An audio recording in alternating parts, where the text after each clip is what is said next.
बिस्मिल्लाहिर्रहमानिर्रहीम। आज हमारी बहन यास्मीन जो कि एडमिनिस्ट्रेटर हैं रेहान मुनव्वर कैंपस की, आज उनकी विलादत का दिन है और विलादत की खुशी में हम उनके साथ इस खुशी में शामिल हैं। और माशाल्लाह आज वो 2 साल की हो गई, अब वो मैं कितने साल की हो जाएँ तो अल्लाह ताला इनकी हर साल आने वाली ज़िंदगी में इनको खुशियाँ दिखाए और इनका जो मकासद जो इनकी नेक ख्वाहिशात पूरा फरमाए।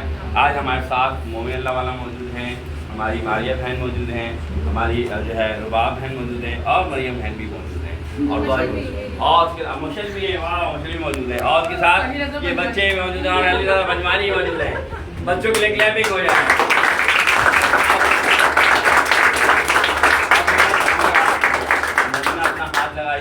हाथ लगाइए और ये हमारी मशल हाथ लगाएगी और खुद भी काटेंगी, तो मिलकर केक काटेंगे। मैं बर्थडे का नहीं वो गाना वाना गा सकता, तो अब आपकी माशाल्लाह हमारी बच्ची भी दे रहे हैं, ये मिलके पढ़ेंगे। चलें भाई स्टार्ट करें। आपका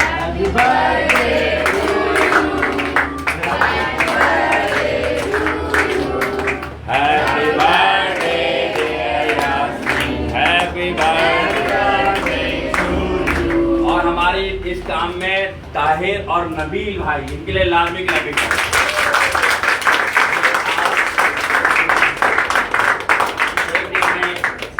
और ये जो इन्होंने डेकोरेशन छुपा के की है, इनमें नबील का और ताहिर भाई का बहुत बड़ा हाथ है। तो ताहिर भाई अभी आपने ये मिस यू ताहिर भाई, अल्लाह ताला आप लोगों को भी तरक्की दे। तो बहुत शुक्रिया आप लोगों का।